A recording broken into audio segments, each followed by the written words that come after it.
This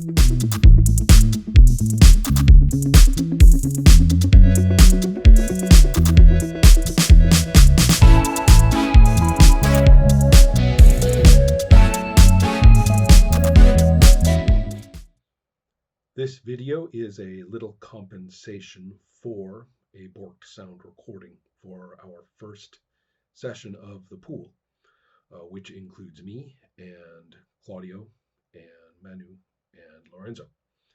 We are playing what we are now calling Froggy Fantasy, and it has its origins in some materials that I brought actually to Colternot, then here in Norrköping for an event. And I liked what I had put together, enough, and it was pretty sketchy still, but I had enough cool little pictures and things that I said, hey, I want to play this. And I've been meaning to play the pool with Manu for a long time. So anyway, we just threw ourselves into it. I provided a quick look, a very quick notion of what we could do, including some pictures that I'd whipped up at Hero Forge, considering they have cool little frog humanoid options. And I'd actually made those for the Coulter then. So I shared those and we talked it over a little, not much.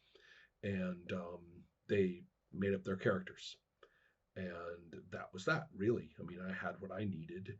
And so anyway, I'm wasting time. Let me tell you what happened. We have our three intrepid frog folk, including Washi, who is the somewhat secluded ancient art raised by the water wardens fellow who likes to travel about. He's sort of the last of the water wardens, or at least his traditions are very ancient and they're not really practiced elsewhere. Then we've got Bushi, who is a knight of the Sky Temple, rather intrepid sort, good with his various abilities to guard pilgrims and to basically guide people. I mean, sort of a do-gooder, sort of protect the traveler kind of guy. Finally, there is Tiru, who is apparently a little bit of shadier, in that,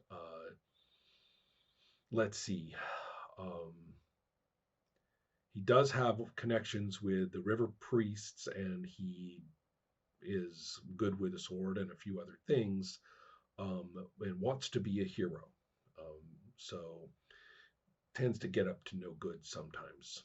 A couple of traits dealing with that. So with the three of them, now you may be wondering now, how did they know about all these temples and stuff? And I kind of didn't really. I just said, throw in cultural stuff, as you see fit, and we'll run with it. And a couple of the pictures that I provided may have sort of, leaned in that direction. Well, anyway, we have our three characters that two of them we decided were on a pilgrimage to the village of Wambaroom, among many villages that the pilgrims visit.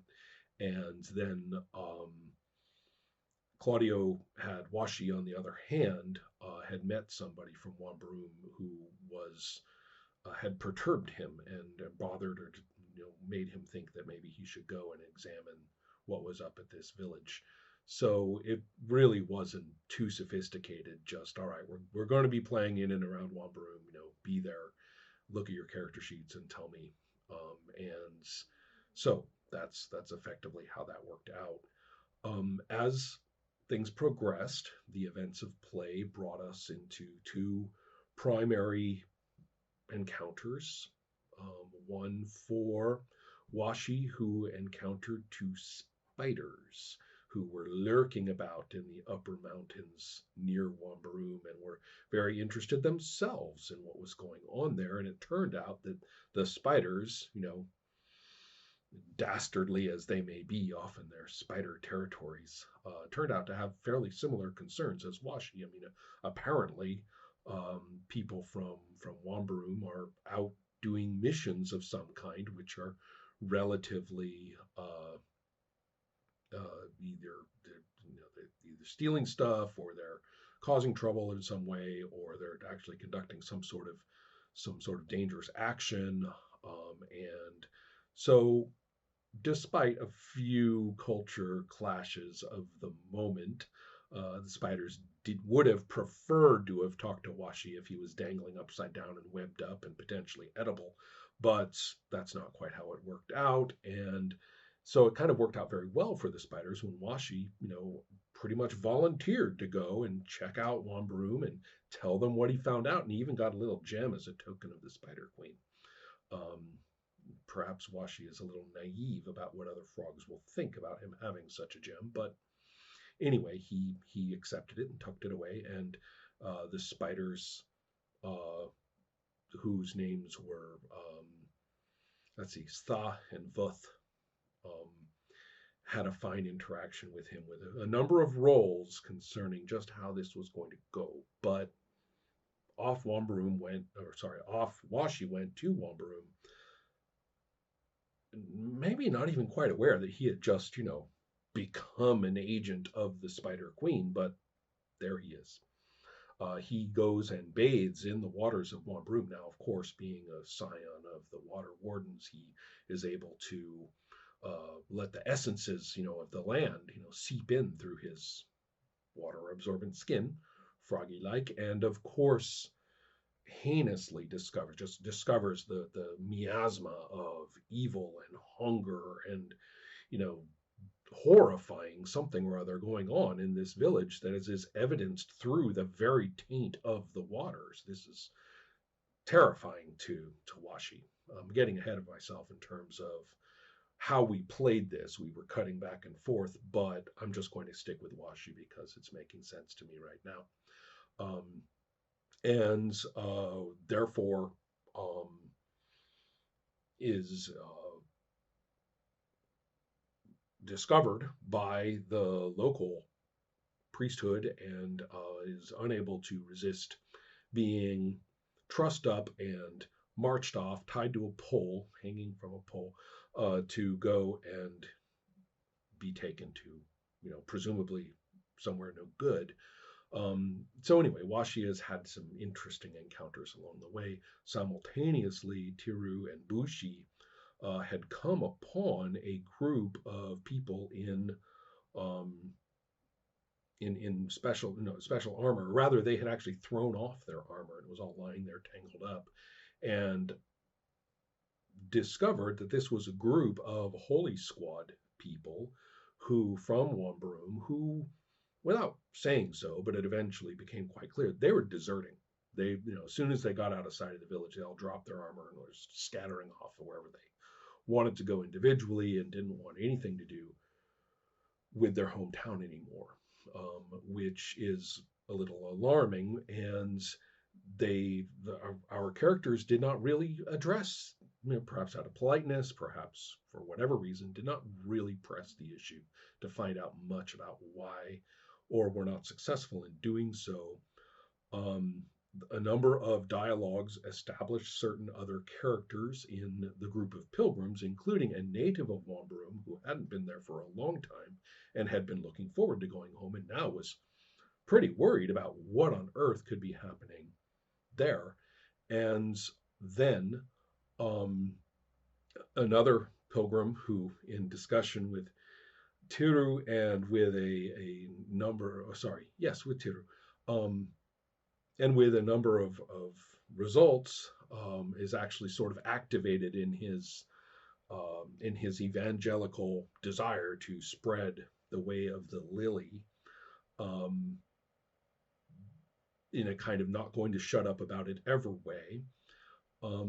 And so, with Big Mouth along with them on their way up to Wambaroom, which they continue to go, and with Tiru somewhat rashly donning some of the Holy Squad armor for some reason, they head up there and, of course, run right into. In fact, as a matter of fact, yeah, they actually woke up with Wambaroom guys, inviting them nicely into the village. um, and they are are brought there, um, somewhat welcomed. They deal with a notable fellow named Goosh, and they meet Urop, who was in charge of the Holy Squad group that did pick them up and bring them to the village, although they hadn't learned Urop's name yet. But they realize that there are some different frogs of different status, and that Urop is kind of encouraging them to sort of, nod to the village, having visited it on their pilgrimage, and then go away. And Goosh is much more about, no, stay, stay. Um, and they're getting a creepy vibe. Everybody's looking scared. Different frogs are standing around looking nervous, and the whole place just seems kind of, I don't know, oppressed or a little off. Um, so right at that point, of course, proceeding kind of across their field of vision, go this little squad of gleeful, junior priests with Washi hanging from the pole. This leads both Tiru and Bushi to strongly consider their situation. And so that was the end of the first session. Aspects of the system itself and its methods of talking, its methods of resolution, and the way we talk about how what's going on have turned out to be an ongoing learning process for this group. So, therefore, pay attention to that as you watch the sessions, including some thoughts and discussions among us as we go.